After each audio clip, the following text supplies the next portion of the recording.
All right. Well, I don't have a book about golf today, but I do have a book that I found to be very, very entertaining. And the book I'm talking about today is How to Lie with Statistics. And this isn't a statistics book in the classic sense. And some of you may have already read this because it was published back in 1954 and it's been around a long time. It's now a classic bestseller. And it's a kind of a humorous, lighthearted look at the world of statistics, but more specifically, how they are utilized in presenting information to the public. And as the author quotes here, the secret language of statistics, so appealing in a fact-minded culture, is employed to sensationalize, inflate, confuse, and oversimplify. So the author, Darrell Huff, takes the reader through a whole bunch of real-world examples that sort of illustrate the biases and manipulations that statistics are subjected to. We are playing. Each chapter covers a different way that statistics might be misleading or just flat out false. And while it was published back in 1954, some of the data and examples might be a little bit dated, but I was surprised at how topical much of the information still was. And despite the fact that the author takes a very lighthearted approach to it, and it's a very easy read, the subject matter has some fairly serious implications.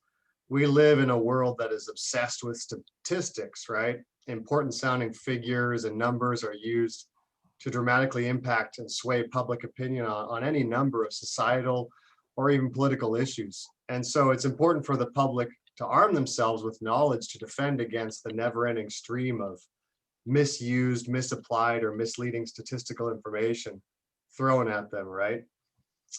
For example, what if I told you the average Rotarian donates $5,637 per year to charitable causes? I mean, that sounds very precise and very exact. And most of us, if that was presented in a paper or a news article, we just take that at face value and assume that it's correct. But even something as benign as that statistic is prone to massive errors and manipulations before it even crosses our stream of consciousness. For example, we need to consider firstly the built-in bias of all this data. How is that kind of data collected? Most statistics are taken from polling samples that attempt to represent a good cross-section of the subject, but there's always an inherent bias in that type of polling because who's most likely to answer that question? Is it the person who's not donating anything and feels bad about it? Or is it the person donating a lot? And how precisely can we actually recall the exact information? Another good example of this is, what if I told you the average American brushes their teeth 1.3 times per day? Does that sound accurate? Does it make you feel bad? Happens? I mean, it's completely made up. But how would someone actually find that information out? All we can rely on is asking people, assuming they're telling the exact truth, and assuming that they can actually remember with exact detail how often they actually brush their teeth. But just the fact that it was presented in a statistical manner automatically triggers us to assume it's correct because it sounds correct. The built-in bias is a hurdle that most published statistics fail to account for or acknowledge. Then the author goes on to describe some other ways to do it, right? Let's go back to the Rotarians in my previous example here. And now I'm drumming up money for a major project and I want to make everyone feel bad about how much they're donating. And I tell you that the average Rotarian actually donates $8,000 per year to charitable causes. If you're not doing that much, you're falling behind. So you might be thinking to yourself, well, wait a second, I thought the average Rotarian only donated $5,637 per year, not $8,000. Was I being lied to before? Well, the fact of the matter is both the $8,000 and the $5,637 per year average can be accurate, legal, valid, whatever you want to call it. The trick is that I never indicated what kind of average I'm referring to, the mean, the median, or the mode.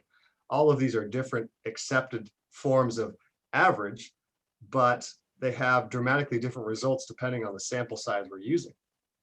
And so an unqualified average is essentially meaningless information.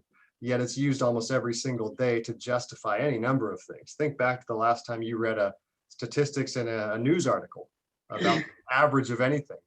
Did they actually specify what type of average they were using? Probably not. And there's probably a very good reason for that.